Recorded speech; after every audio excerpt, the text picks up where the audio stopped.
फक्त 9 दिवस. फक्त 9 दिवसात जे त्यांना जमलं ते आतापर्यंतच्या माझ्या आयुष्यात कुणालाही कित्येक महिन्यांमध्ये किंवा कित्येक वर्षांमध्ये देखील जमलं नव्हतं. एके दिवशी अचानक ते आमच्या दारात आले आणि बेल न वाजवताच निघून गेले. पण त्यांची चाहूल मात्र आम्हाला लागली. अशा वेळी कोण आलं होतं आणि दरवाजा न ठोठवताच ते का निघून गेले हे पाहण्यासाठी आम्ही बाहेर गेलो. तोपर्यंत ते थोडेसे दूर गेले होते. जाता जाता इतरही घरांकडं बघत बघत जात होते, पण आपल्याच तंद्रीत होते. कुतूहल म्हणून मग आम्हीही ते कुठे जातात आणि काय करतात हे पाहायचं ठरवलं. काही घरांपाशी ते थोडं थांबायचे आणि दार न ठोठवताच थोड्या वेळानं दुसऱ्या घराकडं जायचे. उन्हाची वेळ असल्यामुळं काही ठिकाणी थोडा विसावाही घ्यायचे. हे पाहिल्यावर आम्ही परत घरी जाऊन थोडं पाणी बरोबर घेतलं. विचार आला की उन्हाच्या वेळी त्यांना तहान लागली असेल तर थोडं पाणी तरी द्यावं आणि विचारावं की तुम्ही कुणाला शोधत आहात का वाट चुकला आहात. पण आम्हाला पाहून ते दूर निघून जायचे. त्यांना वाटलं असेल की हे कोण आपल्या मागं लागले आहेत आणि का बरं. त्यांच्याशी बोलायला गेलं तर नीट बोलायलाही तयार नव्हते. ते पाणी तर घेत नव्हते. म्हणून वाटलं की बहुतेक यांना भूक लागली असेल. म्हणून मग त्यांच्यासाठी थोडं अन्नही घेतलं आणि ते आमच्यापासून अंतर ठेवून राहत असल्यामुळं ते अन्नपाणी त्यांच्यापासून थोड्या अंतरावर ठेवून आम्ही लांबून पाहत राहिलो. मग मात्र कोणी पाहत नाही हे लक्षात आल्यावर हळूच त्यांनी थोडं खायला आणि पाणी प्यायला सुरुवात केली. त्यांच्या चेहऱ्यावरचं समाधान पाहून आम्हालाही जरा बरं वाटलं. असेच काही तास गेल्यावर मात्र त्यांची भीती हळूहळू कमी झाली आणि ते जवळ आले आणि मग आमच्या बोलण्याकडं लक्ष देऊ लागले. शेवटी कसंबसं आम्ही त्यांना आमच्या घरी येण्यास राजी केलं. त्यांची राहण्याची खाण्यापिण्याची सोय केली आणि थोडे दिवस राहायची विनंती केली.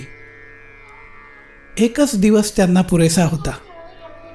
बरेच दिवस खायला पुरेसं न मिळाल्यामुळं ते भुकेले होते आणि बरेच दिवस बाहेर फिरत राहिल्यामुळं त्यांना स्नानाची अत्यंत गरज होती. एकदा ते सर्व झाल्यावर दुसऱ्या दिवशीच ते जणू काही आमच्या घरी वर्षानुवर्ष राहत आहेत असं वाटायला लागलं. बरं, केस खूप वाढलेले असल्यामुळं अगदी डोळे झाकून जावेत एवढे केस होते त्यांच्यापैकी एकाचे. का एकीचे? हो ना, त्या होत्या मायलेकी. सतत बरोबर असायच्या. एक होती 4 वर्षांची तर दुसरी होती 1 वर्षाची. अतिशय सुंदर, आकर्षक, प्रेमळ, पाहता क्षणीच मनाला अत्यानंद देणाऱ्या छोट्या आणि क्यूट पपीज. निरपेक्ष आणि अमर्याद प्रेम काय असतं हे त्यांनी दुसऱ्या दिवसापासूनच आम्हाला दाखवून दिलं.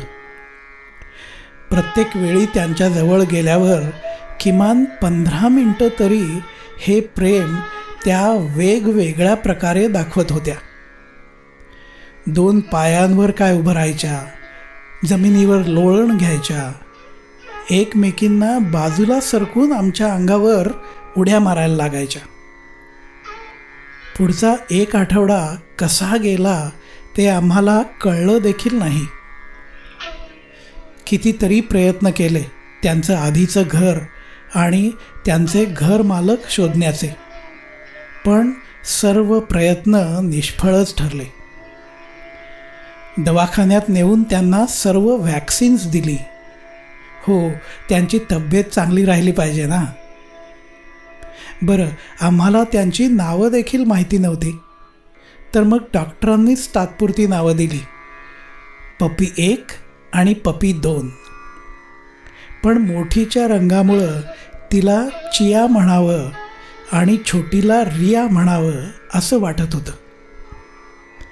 आयुष्यात कधीही एवढं भरभरून प्रेम आमच्यावर कधीच कोणी केलं नव्हतं, किंवा केलं असलं तरी अशा पद्धतीनं अतिशय लाडीगोडीनं कशाचीही आणि कुणाचीही पर्वा न करता कधीच दाखवलं नव्हतं.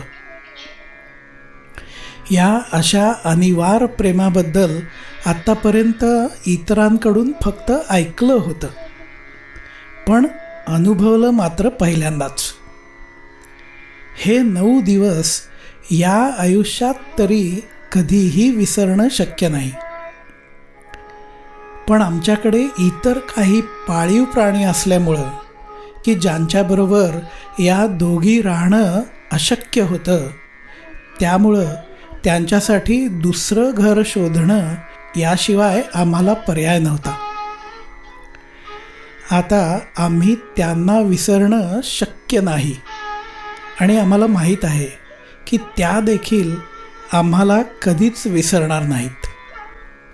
पण पपी 1 आणि पपी 2 किंवा चिया आणि रिया या दोघींनाही अतिशय प्रेम करणारं कुटुंब मिळावं हीच देवाच्या चरणी प्रार्थना.